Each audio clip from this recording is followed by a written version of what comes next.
ఒక కొండ, రెండు మతాలు, చాలా ఏళ్ళ చరిత్ర.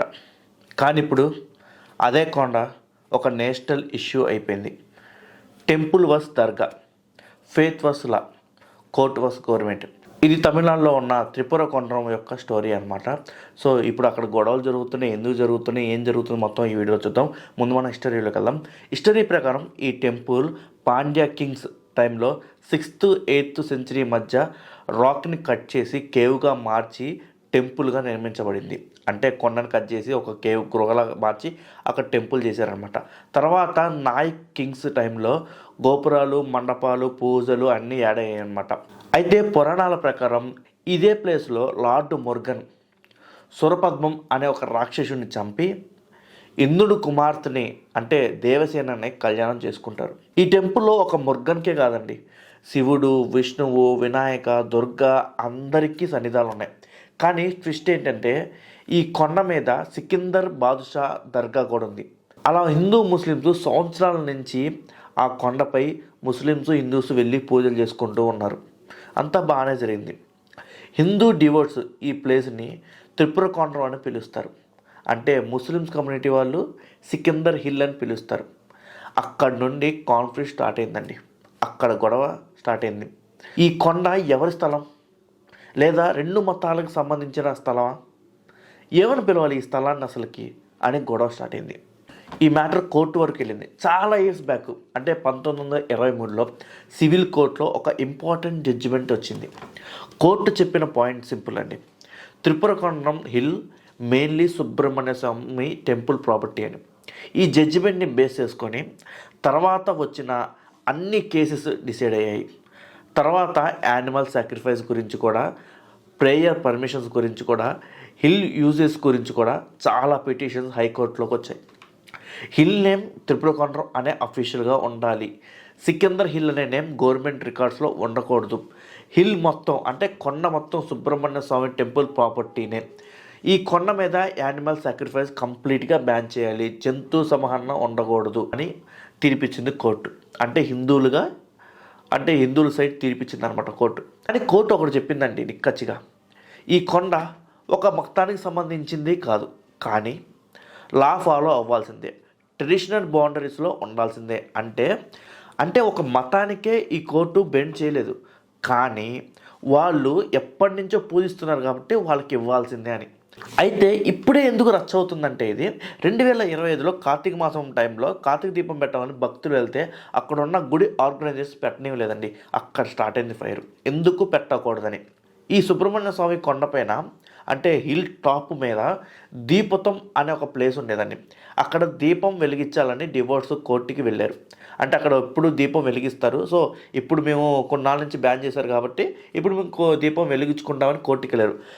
మద్రాస్ హైకోర్టు ఆర్డర్ ఇచ్చింది. ఏమని ఇచ్చిందంటే, కోర్టుకి వెళ్ళిన తర్వాత దీపోత్సవం చేసుకోవచ్చు అని, ఈ దీపం అనే ప్లేస్ దగ్గర దీపం పెట్టుకోవచ్చు, వెలిగించుకోవచ్చు అని, పోలీస్ ప్రొటెక్షన్ కూడా కల్పించాలని చెప్పింది. కానీ గ్రౌండ్లో పోలీసు డివోర్స్ని అలో చేయలేదండి. ప్రొటెస్టులు జరిగాయి, బ్యారిగేడ్స్ పగిలాయి, ఈ పోలీసులు ఇంజూరీ కూడా అయ్యారు. అంటే భక్తుల దెబ్బకి తట్టుకోలేకపోయారు అనమాట. ఎందుకంటే మరి అంత భక్తితో వచ్చినప్పుడు ఆపేస్తే మరి కొట్లాటలు జరుగుతాయి కదా, గొడవలే జరుగుతాయి కదా. సో కోర్టు సీరియస్ అయింది. కోర్టు ఎవరిని తప్పట్టింది? పోలీసులనే తప్పట్టింది. కోర్టు ఆర్డర్ని ఇగ్నోర్ చేయటం, రూల్ ఆఫ్ లా అని ఛాలెంజ్ చేయడం అని షార్ప్ వార్నింగ్ ఇచ్చింది పోలీసులకి. మీరెందుకు మేము ఇచ్చిన ఆర్డర్ని ఫాలో అవ్వలేదని చెప్పి. తమిళనాడు గవర్నమెంట్ కూడా రెస్పాండ్ అయింది. ఎందుకంటే మరి వాళ్ళే కదా పోలీసులు, గవర్నమెంటే కదా. సో లా ఆర్డర్ ప్రాబ్లం ఉంటుంది, సిఐఏఎస్ఎఫ్ని రిలీజియస్ ఈవెంట్స్ కోసం యూజ్ చేయలేము అని చెప్పింది. అంటే వాళ్ళ ఉద్దేశం ఏంటంటే మాకు సంబంధం లేదు, వాడికి సంబంధించిందని. కానీ కోర్టు ఒకటి చెప్పింది, నీకు నచ్చినా నచ్చకపోయినా కోర్టు ఆర్డర్ని ఒబే చేయాల్సిందే. ఇదంతా పక్కన పెడితే ఇప్పుడు మీకు చూపించే ఫోటోలో ఒక టెంపుల్ పిల్లర్స్పై ఒక దర్గా ఉంది. దీన్ని ఏమంటారు మీరే చెప్పండి. ఇప్పుడు మీరు చూస్తున్నారు కదా ఫోటో, ఈ ఫోటోలో ఉన్నది దర్గా. ఆ దర్గా ముందు పిల్లర్స్ ఉన్నాయి కదా, అదేంటి టెంపుల్ సంబంధించిన పిల్లర్స్. కానీ నా అభిప్రాయం ఇక్కడ చెప్తున్నాను. ఒకటి, ఆ కొండపై గుడి ఎప్పటి నుంచో ఉంది. సో ఆ కొండనే ఆ గుడికి అంకితం చేయాలి, అది ధర్మం. అక్కడున్న ప్రజలు చెప్పడం ఏంటంటే కొన్ని ఆర్టికల్స్ ప్రకారం ఎప్పుడో కావాలనే దర్గాని కట్టినట్లు చెప్తున్నారు. ఇక్కడ విషయం ఏంటంటే హిందూ ధర్మం ప్రకారం గుళ్ళల్లో మాంసాహారం జంతువులు సంహరించడం చట్టవిద్య నేరం, అంతేకాదు పాపం కూడా. హిందూ ధర్మంలో అది ఉంది. సో అలాంటిది గుడి పక్కన బక్రీద్ వచ్చినప్పుడు లేదా వేరే వాళ్ళ ముస్లిమ్స్ పండుగలు వచ్చినప్పుడు అక్కడ జంతువులను చంపుతారు ఖచ్చితంగా. సో అది తప్పు కదా, ముమ్మాడికి పెద్ద తప్పు. వాళ్ళు మనల్ని గౌరవించాలి, మనం వాళ్ళని గౌరవించాలి.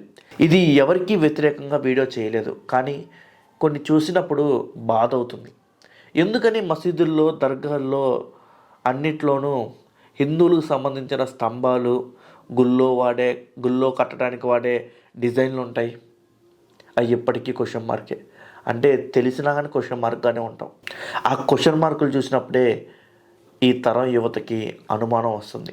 సో దీన్ని ఎవరు క్వశ్చన్ చేయట్లేదు, కానీ కనీసం ఇప్పటి నుంచైనా సరే ఏది నిజం ఏది అబద్ధం ప్రజలకు తెలియాలి. సో గొడవ పెరిగే కొద్దీ ఇంకా లోతుకి వెళ్తుంది తప్ప అది తేలదు. వెళ్తే మతాల మధ్య గొడవలు తప్పక ఉంటాయి. దయచేసి తమిళనాడు గవర్నమెంట్ ఈ ఇష్యూని తొందరగా క్లోజ్ చేస్తే బాగుంటుంది. తమిళనాడు గవర్నమెంట్లు హిందువులకి వ్యతిరేకం అని అందరికీ తెలుసు. ఏం చేస్తుందో చూడాలి. మీ అభిప్రాయాన్ని కామెంట్ బాక్స్లో కామెంట్ చేయండి. నేను ఎందుకు కామెంట్ బాక్స్లో ప్రతిసారి కామెంట్ చేయండి అంటే, నేను పంచుకున్న అభిప్రాయం మంచిదా చెడ్డదా నాకు తెలియాలి కదా. నేను తప్పుగా మాట్లాడినా మంచిగా మాట్లాడినా నాకు తెలియదు కదా. సో అభిప్రాయం చెప్తే ఈ వీడియో ఇంకా చాలామంది జనాలకి తెలుస్తుంది. తెలియని వాళ్ళకు కూడా తెలియజేయడం నా లక్ష్యం కాబట్టి మీరు కూడా పాల్పంచుకొని ఈ వీడియోని వాళ్ళకి షేర్ చేయండి. మళ్ళీ కలుద్దాం వేరే వీడియోలో. జై హింద్.